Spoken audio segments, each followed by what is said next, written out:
ज्योतिष शास्त्र का उपयोगिता ही है कि भविष्य में जो घटनाएं घटने वाली हैं उसको आप जान पाएँ। जो छूटने का जो डर है, जो छूटने का भय है, वही मृत्यु भय है। तो लक्ष्मी उल्लास की देवी है, तो जहाँ उल्लास होगा, जिस कर्म में उल्लास होगा वो सिद्ध होगा और वहाँ से फल मिलेगा। भविष्य में कल्पना होता है, कल्पना में आप सुखी हो सकते हैं, कल्पना में आप दुखी हो सकते हैं, लेकिन जो प्रॉपर जो सुख है वो वर्तमान में आता है।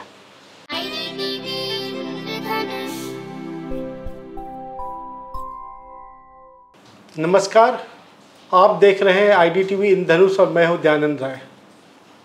जीवन में ज्योतिष की उपयोगिता आज सर्वाधिक है, क्योंकि आज का जो समय है उसमें मनुष्य कई समस्याओं से जूझ रहा है।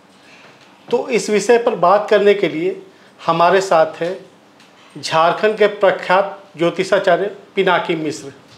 पिनाकी मिश्र एक शताब्दी से भी अधिक समय से ज्योतिष और अध्यात्म से जुड़े घराने से संबंध है और वो झारखंड के प्रसिद्ध ज्योतिषाचार्य पंडित भवभूति मिश्र जी के नवासे हैं। यही नहीं, पिनाकी मिश्र जी एक दक्ष IT प्रोफेशनल है और कंप्यूटर इंजीनियरिंग में स्नातक भी है। बीते लंबे समय से वे झारखंड सरकार को सॉफ्टवेयर दे रहे हैं और उनके सॉफ्टवेयर विभिन्न विभागों में उपयोग में भी लाए जा रहे हैं। तो आज हम बात करते हैं पिनाकी मिश्र जी से। पिनाकी जी नमस्कार। ज्योतिष क्या है और ज्योतिष की ज़रूरत क्यों है? ज्योतिष शब्द का अर्थ होता है ज्योति और ईश। यह ज्योति और ईश से शब्द ज्योतिष बना है। ज्योति का अर्थ होता है प्रकाश और ईश का अर्थ होता है मालिक, यानी कि जो प्रकाश का रास्ता दिखाए, जो प्रकाश का मालिक है, उसी शास्त्र को ज्योतिष शास्त्र बोलते हैं। जीवन में हर समय एक द्वंद्व की स्थिति उत्पन्न होती है हर व्यक्ति के अंदर में, और जब आपके सामने में मल्टीपल वे होते हैं, अलग अलग रास्ते होते हैं, तो आपको ये समझ में नहीं आता कि कौन सा रास्ता आपके लिए सही है और कौन सा रास्ता कठिन है। ज्योतिष शास्त्र की उपयोगिता यहीं पे सामने आती है। ज्योतिष शास्त्र बिल्कुल एक टॉर्च की तरह उन सारे रास्तों पे रोशनी डालता है और आपको बताता है कि कौन सा रास्ता आपके लिए सुगम है और कौन सा रास्ता आपके लिए कष्टकर। तो एक तरह से ज्योतिष शास्त्र निर्णय लेने में सहायक है। जी बिल्कुल। इसके अलावा क्या ज्योतिष शास्त्र जो है वो भविष्य में झांक कर देख सकता है या भविष्य की समस्याओं से हमें वर्तमान में अवगत करा सकता है?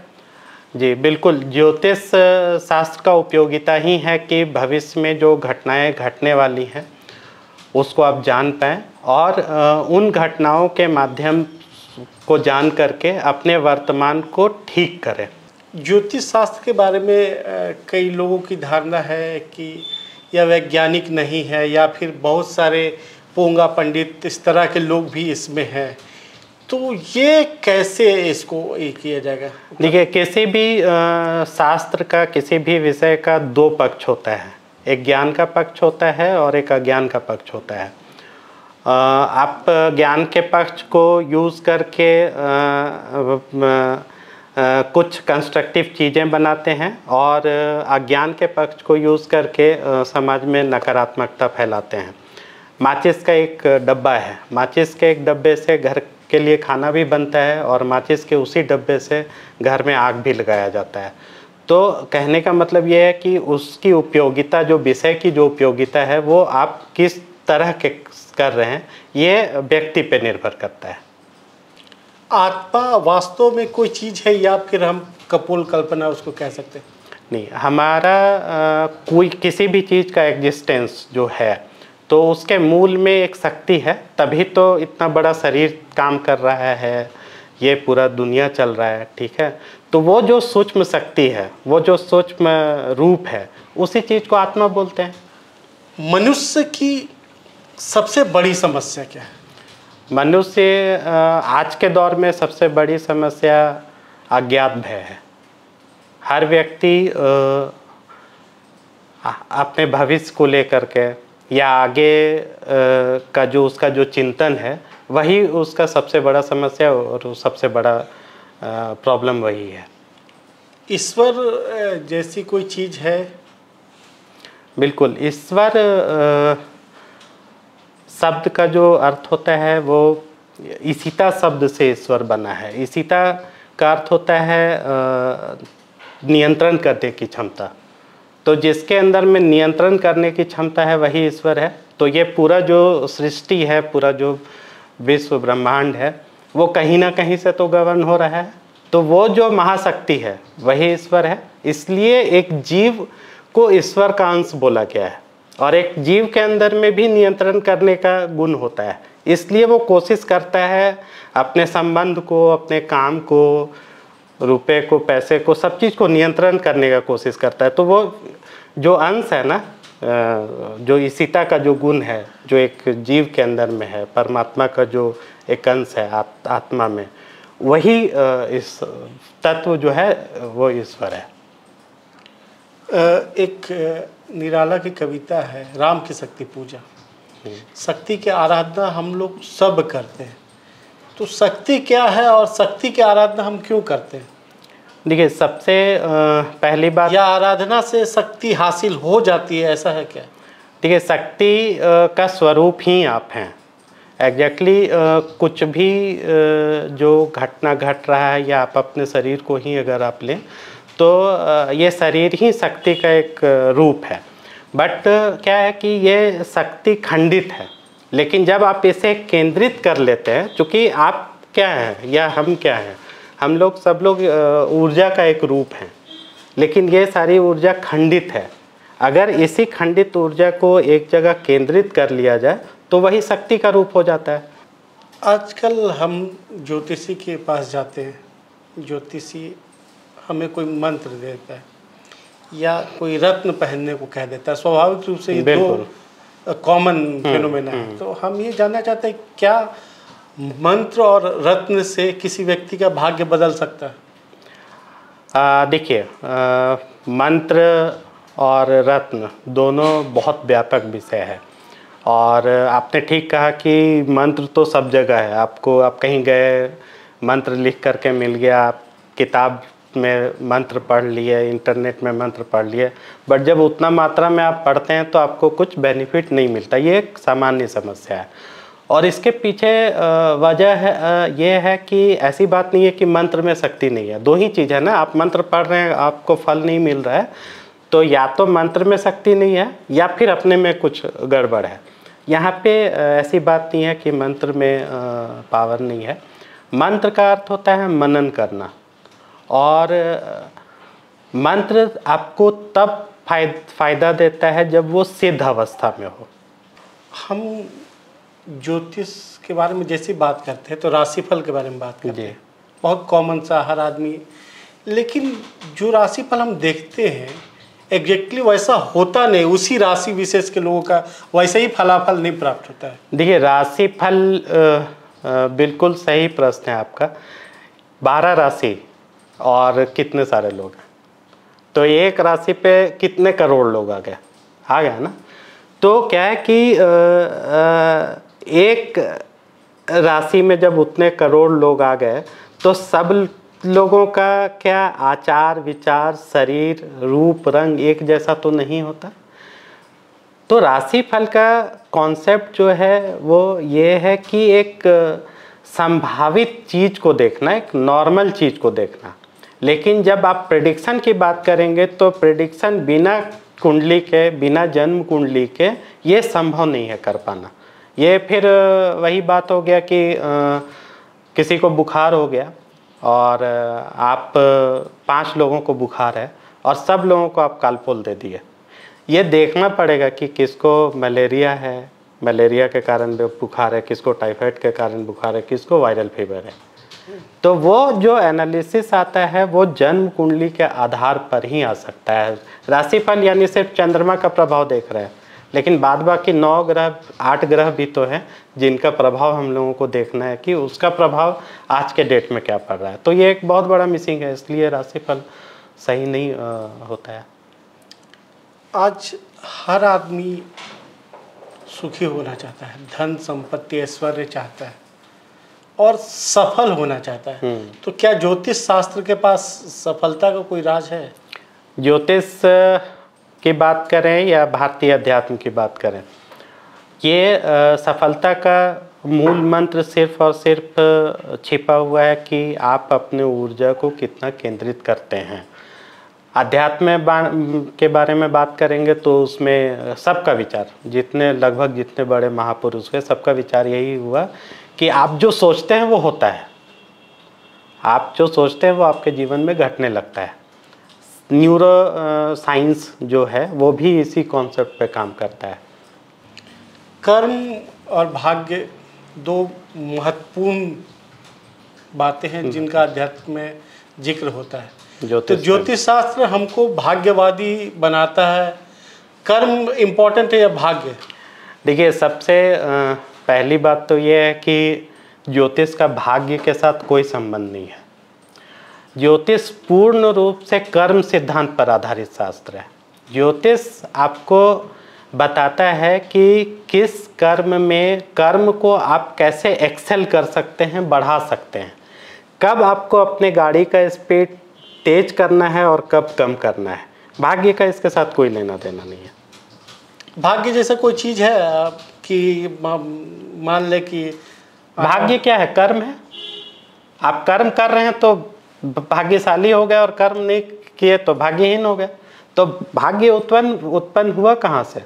भाग्य उत्पन्न हुआ कर्म से। तो अगर कर्म ही भाग्य है तो फिर भाग्य का अलग से कॉन्सेप्ट कैसे आया? ये आपके कर्म से उपजा। अच्छा, कर्म से उपजा। कर्म की प्रतिक्रिया में जो उपज है वही भाग्य है। अच्छा, कर्म की खेती भाग्य है। कर्म की खेती भाग्य है। अच्छा, ये हम लोग जानना चाहते हैं कि मृत्यु से सबसे ज़्यादा आदमी को भय है। जी बिल्कुल। तो मृत्यु से भय क्यों है? स्वाभाविक स्थितियां हैं, जीवन मरण। बिल्कुल, मृत्यु से ही सिर्फ भय नहीं है। मृत्यु को सबसे बड़ा भय माना गया है, वेद पुराण सब जगह में भय माना गया है। सबसे बड़ा आश्चर्य तो हाँ, आश्चर्य भी। तो मृत्यु होने का भय है, किसी चीज़ को छूटने का भय है। तो आप मेरे मित्र हैं, आप कहीं बाहर जा रहे हैं, छूट जा रहे हैं, आप कभी नहीं मिलेंगे, तो उसका भय है। तो जिस शरीर में हम रह रहे हैं वो शरीर छूट जाएगा, तो जब आपके साथ हमारा उतना लगाव है तो हमारा खुद के साथ क्या लगाव है? तो मेरे लिए मेरा मृत्यु कितना महत्वपूर्ण है। तो इसलिए जो छूटने का जो डर है, जो छूटने का भय है, वही मृत्यु भय है। हम लोग पूजा करते हैं, तो पूजा क्यों करते हैं हम लोग? देखिए, पूजा का कॉन्सेप्ट ही यही है कि आपके सराउंडिंग में सब कुछ एनर्जी है। तो एनर्जी है तो पॉजिटिव भी है, निगेटिव भी है। परमात्मा भी यही है, आत्मा भी यही है, भूत प्रेत सब कुछ यही है।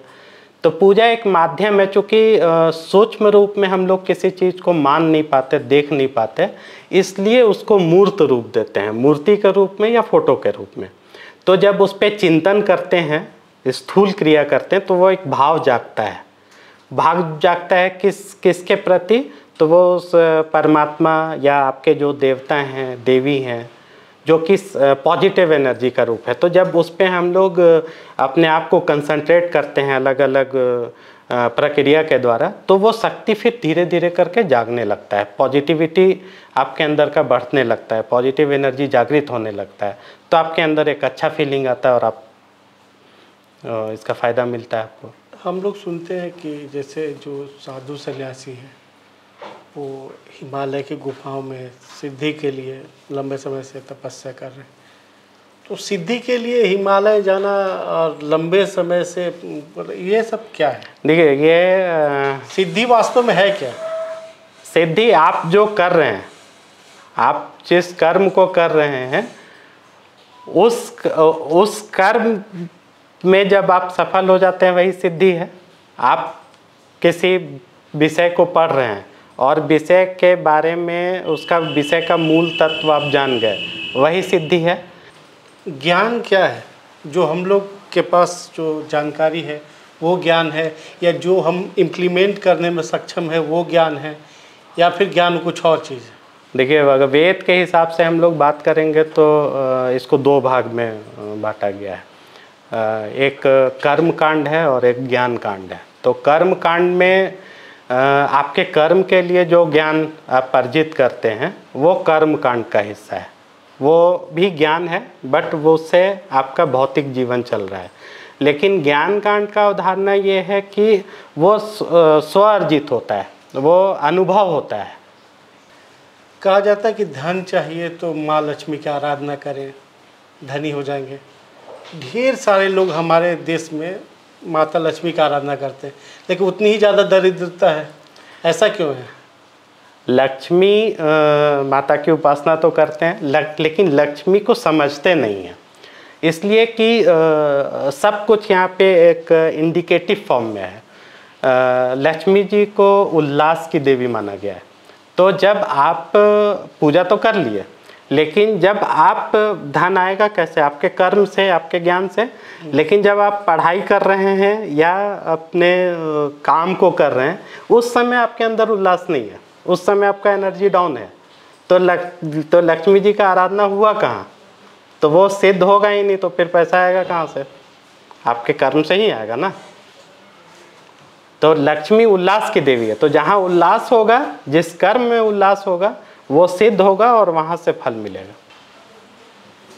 अच्छा, सुखी होने का राज क्या है? सुखी हो सकता है आदमी की ये सिर्फ एक इसी पे तो पूरा भारतीय अध्यात्म आधारित है। तो एक चीज़ समझ लीजिए, सुख जैसे ही आप बोलते हैं ना, तो सुख और भविष्य का कोई संबंध नहीं होता है। भविष्य में कल्पना होता है, कल्पना में आप सुखी हो सकते हैं, कल्पना में आप दुखी हो सकते हैं, लेकिन जो प्रॉपर जो सुख है वो वर्तमान में आता है। आज अभी आप अवसाद का बात कर रहे हैं, डिप्रेशन बड़ा आबादी है, देश का बड़ा आबादी है, जो कहीं ना कहीं अवसाद से रीजन क्या है और इससे कैसे उभरा कैसे जा सकता है? ये बहुत बड़ा समस्या है ये डिप्रेशन। देखिए, वेद के हिसाब से हम लोग बात करें तो दो कर्म के बीच का जो गैपिंग है ना, वही पीरियड अवसाद है। हम जब समाज में रहते हैं तो देखते हैं कि कुछ लोगों के साथ अब तुरंत कनेक्ट हो जाते हैं, और कुछ के साथ अब कितना भी कोशिश कर लीजिए कनेक्ट नहीं हो पाते। देखिए, सब सारे व्यक्ति के अंदर में विचार प्रवाहित होते रहता है, और विचार जो है सो ऊर्जा का रूप है। तो ये आपके अंदर से भी एनर्जी डिस्चार्ज हो रही है, मेरे अंदर से भी एनर्जी डिस्चार्ज हो रही है। तो अगर आपके लिए मेरा मनोभाव विपरीत है, अच्छा नहीं है, तो आपका एनर्जी लेवल, मेरा एनर्जी लेवल कोलैप्स करेगा, और वो फीलिंग आपके अंदर में आएगी। फिर आपको लगेगा कि कैसे इस बातचीत को ख़त्म करें, कैसे यहाँ से हट जाएं, और जब मैच करेगा तो फिर अच्छा फील होगा आपको। IDTV से बात करने के लिए बहुत बहुत धन्यवाद।